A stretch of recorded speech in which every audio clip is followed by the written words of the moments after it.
Friends of Tifa, salam jumpa kembali dalam Tifa and Friends. Kita akan berbincang-bincang dalam sebuah edisi istimewa, yaitu untuk merayakan anniversary dari Tifa Foundation yang ke-20. Pembicara Anda tidak seperti biasanya, cuma Mas Lukas Luarso dan saya sendiri Deborah Yatim, dan kita akan membahas perjalanan 12 bulan yang sangat menarik, berbincang-bincang dengan berbagai orang yang merupakan teman dekat dari Yayasan Tifa, dari Tifa Foundation. Halo Mas Lukas, ketemu lagi nih. Apa yang menjadi edisi yang paling menarik bagi Mas Lukas selama 12 bulan terakhir ini? Ya, tentu saja edisi pertama kalau bagi saya, karena edisi coba-coba ya. Waktu itu kita berdua, kalau Mbak Debra kan punya background memang penyiar TV kan dulu waktu zaman ABG masih muda. Nah, kalau saya radio Trijaya FM. Kalau saya kan memang terbiasa menjadi pembicara, tapi nggak pernah menjadi host, apalagi video gitu. Nah, saya kira 2-3 edisi pertama saya nggak terlalu agak nervous gitulah. Apalagi waktu itu kan Lutfi Asyalkani ya. Sampai edisi ke-22 itu kita masih rekaman di studio kan. Jadi rekaman ala TV dengan kamera yang menyorot, tata lampu dan sebagainya. Sejak pandemi ini aja yang kita harus memakai Zoom.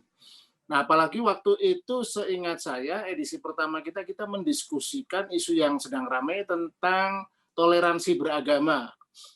Isu lama yang lagi-lagi menjadi persoalan di Indonesia, dan ini isu yang berulang ya. Ketika edisi 52 yang baru kita rekam tadi itu, isu terkait agama muncul lagi. Sekali ini mengenai minuman keras. Jadi seolah-olah bangsa ini itu menurut saya kok nggak beranjak untuk menjadi bangsa yang lebih mature, bangsa yang lebih toleran, hal-hal kecil jadi persoalan. Minuman beralkohol kan di mana-mana lazimnya ya, yang dilarang itu adalah peruntukan agar tidak diakses oleh anak-anak. Tapi kalau orang dewasa mau minum ya terserah aja lah, selama itu tidak melanggar hukum. Nah, ini beberapa kasus. Saya kita punya beberapa episode yang mendiskusikan soal isu konservatisme agama, toleransi, dan juga polarisasi masyarakat yang terkait dengan isu agama. Nah, kalau Mbak Debra sendiri, kalau menurut Mbak Debra apa yang paling menarik selama menjadi host acara Tifa? Saya sangat tertarik 2 atau 3 tentu saja, tapi yang mencolok di dalam pikiran saya adalah diskusi kita dengan Profesor Dr.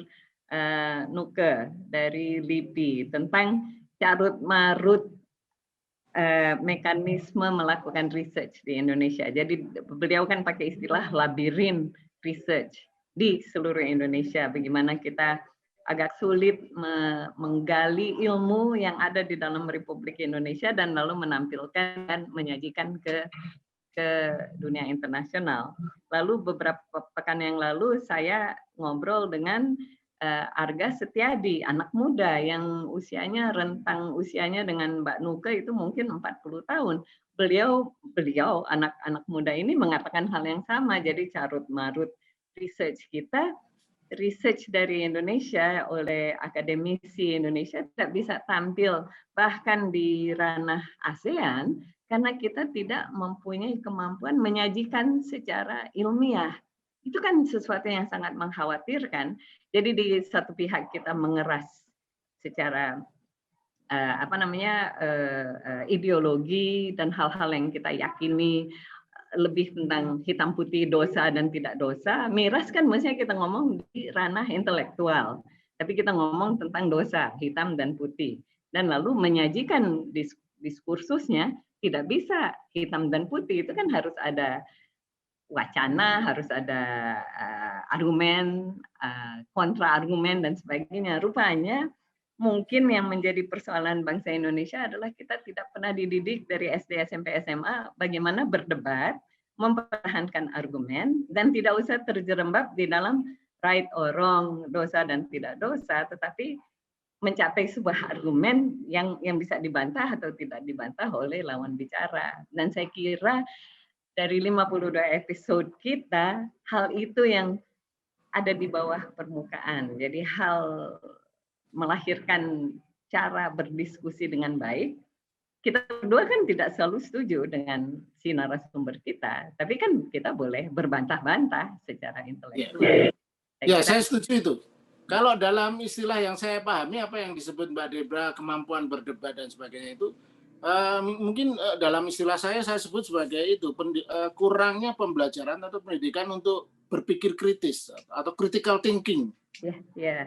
Itu yang memang agak kurang di Indonesia ini. Bagi kita yang misalnya pernah menikmati cara pendidikan di negara-negara maju ya, di Eropa, Amerika, itu baru terasa itu bedanya, bahwa critical thinking, kemampuan mengapresiasi, kemudian kemampuan mengkritik sebuah pemikiran itu dikedepankan itu. Dan di Indonesia itu kan critical thinking nggak dikembangkan, orang suruh belajar, menghafal dan sebagainya. Nah, itu yang membuat saya sebenarnya dari perbincangan kita di Tiva and Friend 52 episode ini, saya kok merasa ada yang deja vu dari situasi sosial politik di Indonesia ini yang setelah 20 tahun reformasi, persepsi saya demokrasi, kemerdekaan berekspresi, hak asasi manusia di Indonesia ini bukan cuma stagnan tetapi agak mengalami kemunduran. Dan itu juga ternyata dibenarkan oleh hasil riset The Economist Intelligence Unit ya, yang setiap tahun mengeluarkan indeks demokrasi di seluruh dunia. Dan Indonesia tahun ini kembali turun indeks rankingnya. Kita berada pada nomor 64 di bawah Malaysia, Filipina dan Timor Leste. Jadi saya ini sangat menarik, dan maaf saya potong karena takut lupa. Saya ngobrol dengan beberapa teman dari Melbourne University, orang Indonesia yang sudah menjadi warga negara Indonesia yang menikmati pola berpikir kritikal, pola critical thinking gaya Australia. Australia kan negara plural yang boleh ngomong apa saja dan Anda tidak dibunuh karena berbeda pendapat dengan saya. Tapi kalau kita kan gimana caranya saya angkat panji-panji untuk membuat Mas Lukas bisa masuk penjara karena pemikiran Anda tentang sains misalnya, karena saya nggak setuju misalnya.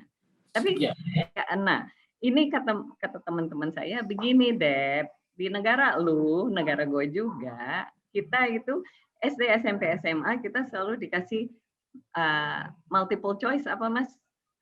Jadi kita dikasih ulangan, jawabannya jawab A, B, C, D, atau E. Kalau beruntung, kalau gurunya nggak kreatif, hanya A, B, atau C. Seolah-olah jawaban dari masalah sosial itu hanya ada 3 jawaban atau 5 jawaban, dan Anda hanya boleh pilih 1 dari 5 itu. Sementara anak Australia, Amerika, Inggris, Selandia Baru, Malaysia, dan Singapura menjawab ulangan tidak menjawab A, B, C, atau D, atau E, tapi apa menurut Anda analisis terhadap pemikiran Hobbes atau pemikiran Descartes atau pemikiran Muhammad Yamin terhadap tentang Pancasila? Jadi nggak ada A, B, C, D, atau E. Tapi Anda harus kasih pendapat Anda sendiri tentang apa itu Pancasila. Nah, kalau dengan demikian kan ada menulis esai dan dengan seluruh argumentasinya Yamin, dan saya tidak setuju Yamin di poin ini. Jadi nggak ada Yamin benar atau salah. Salahnya di mana kita nggak tahu. Apakah Tan Malaka itu salah atau benar? Sampai hari ini anak Indonesia termasuk saya tidak tahu pemikiran Tan Malaka, kecuali saya kemudian waktu sudah lulus SMA memaksa diri untuk membaca karena pengen tahu. Hari ini kita Arief Budiman baru meninggal. Kita nggak tahu kan pemikiran Arief Budiman apa, kenapa dia harus hijrah ke Australia, kenapa di Australia dielu-elukan, di Indonesia kita lupakan. Siapa dia, Dr. Arief Budiman. Itu bencana menurut saya. Jadi ya itu, menjawab Anda, memang kita kurikulum Indonesia tidak mendorong kita untuk bercritical thinking. Ya, persoalan lain yang menurut saya menarik adalah perbincangan-perbincangan terkait dengan isu politik ya. Ya, politik dengan sosial itu biasanya terkait, tapi khusus politik itu yang cukup banyak kita undang ya narasumber yang baik dari internal TIFA ya, anggota Dewan Pembina, Dewan Pengurus dan sebagainya. Nah, saya masih teringat tuh perbincangan dengan Bung Daniel Dagidae, Ya, seorang saya senang sekali. nah, itu bagaimana kita mengupas tentang isu-isu yang kekinian tentang tribalisme politik, politik identitas, dan politik partisan dan sebagainya. Itu yang seperti saya singgung tadi itu menunjukkan memang ini tren dunia gitu, memang tren di dunia dan Indonesia juga terlanda ya. Tapi kita masih beruntung lah di Amerika politik identitas dan tribalisme politik, polarisasi politik partisan itu sempat menghasilkan terpilihnya Donald Trump ya, yang untungnya bagi warga Amerika pemilu 2020 kemarin bisa digusur lagi secara demokratis. Nah, di kita Jokowi terpilih nih di era pemilu partisan, pemilu yang polarisasi antar warganya kuat, politik identitasnya juga kuat. Sejauh ini sih lumayan lah dibanding kondisi negara-negara lain. Tetapi yang agak unik adalah di Indonesia ini mungkin belum ada presidennya di dunia adalah kontestan calon presiden bisa berrekonsiliasi setelah selesai pemilu itu kayaknya di seluruh dunia tidak ada tuh, cuma di Indonesia mereka yang bersaing untuk memperebutkan posisi tertinggi presiden, begitu pemilu selesai bisa mau bergabung menjadi anggota kabinet gitu. Jadi Prabowo Jadi anggota kabinet dua-duanya lagi. menjadi Menteri Pariwisata akhirnya. Nah, jadi ya di sisi lain kita bersyukur ya karena bisa damai, bisa. Tapi di sisi lain juga agak geli sebenarnya. Loh kalau gitu ngapain kita membuat pemilu yang penuh dengan perseteruan, konflik dan sebagainya kalau akhirnya bisa. Kan lebih baik ya udahlah di kalangan elit pingsut saja atau akhirnya berrekonsiliasi. Dan kecenderungan kuat memang ini ya beberapa politik yang kita undang setuju bahwa oligarki politik di Indonesia sangat semakin menguat gitu. Jadi politik betul-betul dikangkangi atau dikuasai oleh partai politik yang di mana kultur partai politik belum sepenuhnya demokratis di Indonesia. Partai-partai politik terbesar itu dikelola sebagai mirip sebuah perseroan terbatas atau kalau malah bukan kerajaan kecil gitu. Kita tahu lah. Ya, yang terbaru ini misalnya kasus Partai Demokrat nih. Ya, jadi geger.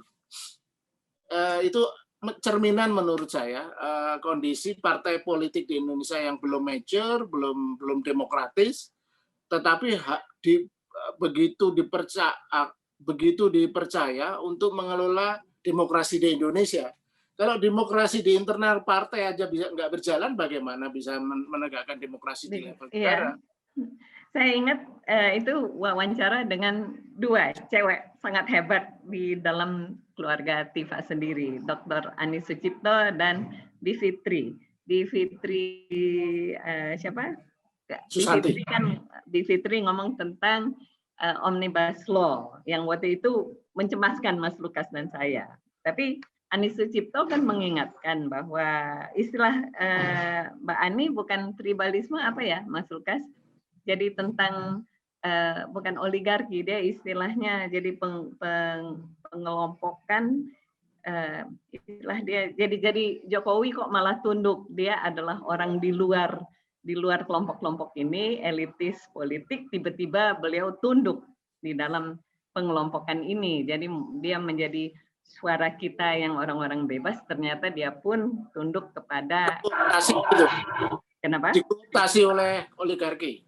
Oligarki, ya. Jadi istilahnya, tapi waktu itu aku ingat Mbak Ani nggak pakai istilah oligarki. Tapi ya itu, dan saya pikir hal itu makanya saya berani mengatakan bahwa di bawah permukaan seluruh diskusi 52 topik 52 orang yang Tifa and Friends hadirkan, yang awalnya di kantor Tifa dan kemudian terpaksa pakai Zoom meeting ini, adalah sebetulnya membahas keberagaman dan pentingnya maturitas, pentingnya kedewasaan kita untuk menerima perbedaan pendapat dan critical thinking itu. Karena sayang sekali pendidikan kita tidak mendorong kita untuk berani kritis membahas. Ribut sekali ya, maaf di belakang saya. Ya, 5 menit terakhir mungkin kita bisa ngobrolin sedikit tentang Tifa nih, Mbak. Kita nggak ngira, Mbak ya, kita sudah ikut mendirikan, mengelola Tifa 20 tahun. Anak yang dulu sama-sama kita lahirkan, karena kita berdua adalah pendiri. Tifa ini sudah sudah dewasa sebenarnya. Dan Tifa saya yakin akan makin dewasa karena juga sekarang mulai tahun lalu ya, mulai usia ke-20, Tifa tidak lagi sepenuhnya menjadi bagian dari Open Society Foundation ya. Jadi Tifa sudah disape, jadi ya harapan saya nanti Tifa bisa semakin bergerak, semakin menunjukkan aktivitas-aktivitas support dukungannya kepada masyarakat madani di Indonesia. Dan apa yang paling berkesan nih 20 tahun ikut terlibat dalam Tifa nih, Mbak Debra? Saya sangat merasa beruntung karena lalu saya dipaksa, saya memaksa diri membaca bukunya George Soros tentang Open Society, membandingkannya dengan pemikiran Karl Popper tentang Open Society, dan ternyata agak berbeda pemikiran seorang George Soros, kemudian yang kita terima sebagai Tifa Foundation, bagian dari Open Society Foundation Family, kemudian kita meramu sendiri apa itu masyarakat terbuka di Hasanah Indonesia, dan kita menemukan, saya kira. Jadi kita punya core programs yang sangat-sangat berguna, dan siapa yang nyana ya Mas Lukas, ternyata kita mendampingi 500 kelompok pendampingan, bahkan lebih, jadi menyentuh sekian juta orang kalau kita lihat dengan perjalanan 20 tahun. Jadi saya sangat merasa dihumblekan, sangat merasa beruntung bisa berada di dalam gerakan pendongan masyarakat sipil yang begini berarti, dan alhamdulillah sudah menyapih dari dana internasional, jadi kita paksa diri mencari dana-dana lain. Ya, dan yang menarik kan kita ini boleh dibilang satu-satunya grant making institution, lembaga donor yang sepenuhnya dikelola oleh orang Indonesia. Setahu saya, ada di tempat lain, ada Kehati misalnya, tapi itu sebenarnya adalah proyek USAID. Ya. Dan Tifa saya teringat tuh 20 tahun lalu ya, atau lebih tepatnya 21 tahun lalu, karena bersama 7 orang saya diundang oleh Open Society Institute, Open Society Foundation untuk rapat Paris nih. Waktu itu cuma Open Society Foundation waktu itu cuma janji akan membantu 10 tahun. Ternyata bisa 20 tahun. Dan kita baru saja merayakan 20 tahun Tifa dan menerbitkan buku ini ya. Buku apa ini? Kok nggak muncul? Buku Tifa dan Nyala Api Reformasi ini. Jadi Tifa itu lahir sebagai anak kandung reformasi dan selalu berupaya menjaga reformasi untuk tetap menyala, seperti judul buku Tifa 20 tahun ini, Tifa dan Nyala Api Reformasi. Nah, dan apakah menurut Mbak Debra Tifa dalam menjaga reformasi itu bisa memerankan dengan baik? Saya kira ya iyalah. Kalau enggak, ngapain kita bertahan. Tapi yang terus-menerus kita dorong dari awal sampai akhir adalah tentang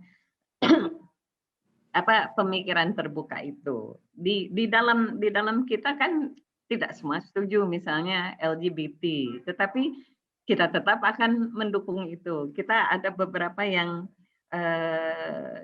tunggu, ada yang saya Saya ingat sekali, kasus air ingat nggak, Mas Lukas? Pernah juga di dalam Tifa and Friends kita bahas tentang apa itu hasil argumentasinya, air mestinya dibebaskan. Jadi air itu adalah anugerah dari Allah Subhanahu wa taala. Ngapain kita jual di dalam botol 600 ml itu harganya 1.200, harga air paling mahal di dunia. Lalu saya terpikir, gimana orang bisa dapat air yang bersih kalau tidak dijual? Dan lalu itu saya jadi terbuka. Jadi ada hal yang belum tentu kita setujui, tapi kita di dalam tubuh Tifa terpaksa memikirkan. Jadi ya nyala api reformasi agak mirip bau-baunya kayak di bawah bendera revolusinya Bung Karno. Ya ini nih sampul bukunya nih. Ya udah kelihatan. Nyala api reformasi ini. Mas Lukas, artikelnya apa Mas di dalam buku itu? Di buku ini saya menulis, ya karena peran saya sebagai pendiri, saya menulis tentang bagaimana proses diskusi berdirinya Tifa. Khususnya saya kupas sewaktu kami bertuju waktu itu yang diundang oleh Open Society Foundation di Paris, bagaimana diskusi dengan awal-awal dengan OSF, dan kemudian kita pulang ke Jakarta mengundang 13 beberapa kawan lain sehingga kemudian terbentuk 13 figur yang mendirikan Yayasan Tifa termasuk Mbak Debra. Saya salah satu. Nah, saya cita-cita ke depan Yayasan Tifa dengan dorongan menciptakan masyarakat terbuka bisa melahirkan seorang George atau Georgina Soroswati atau Soroswan dari Republik Indonesia yang bisa membiayai sebuah organisasi kecil dulu, lokal, nasional, internasional yang bisa ikut mendorong terciptanya masyarakat yang kian lebih terbuka dengan dana dari Indonesia. Sayang sekali kita kultur filantropi, Mbak ya. Kenapa? Bangun kultur filantropi. Filantropi, ya masa kita di Indonesia yang begitu kaya raya tidak bisa melahirkan konglomerat yang bisa ngebiayai sebuah gerakan yang bisa mengubah dunia. Jadi kita stop ketergantungan dana dari luar, tapi luar harus tergantung dari dana dari Indonesia. Cita-cita luhur ya. Cukup Mbak Debra, kita tutup. Ya, sekarang Mas Lukas yang tutup, tadi saya yang buka.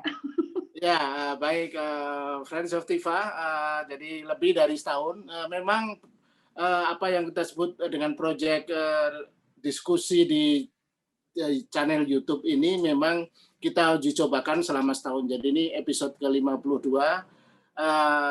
Mungkin akan menjadi edisi penutup untuk program Tifa and Friends karena teman-teman yang menjadi Friends of Tifa itu sudah kita undang semua, selain juga tentu orang internal Tifa, dan berbagai tema, ada 52 tema sudah kita bahas. Kita mungkin akan menyusun satu format yang berbeda dalam upaya mendokumentasi ya. Jadi tujuan utama Tifa and Friends ini adalah lebih mendokumentasi gagasan sebenarnya. Kita tahu tema-tema yang kita angkat di Tifa and Friends ini bukan tema yang populer sehingga atau sensasional sehingga memang tidak memancing banyak klik misalnya, tidak viewer, tetapi yang lebih utama dari program ini adalah sebagai dokumentasi ide dan gagasan. Kita mungkin akan berjumpa lagi di lain program, lain proyek, lain kesempatan, dan kepada Friends of Tifa, kawan-kawan, baik yang terlibat, grantee, pengurus, kemudian juga manajemen, kemudian juga yang penting dari publik, masyarakat pada umumnya yang bersedia meluangkan waktu untuk menonton, kami ucapkan terima kasih dan kita akan bisa semoga berjumpa lagi di program-program lain mendatang. Salam. Salam.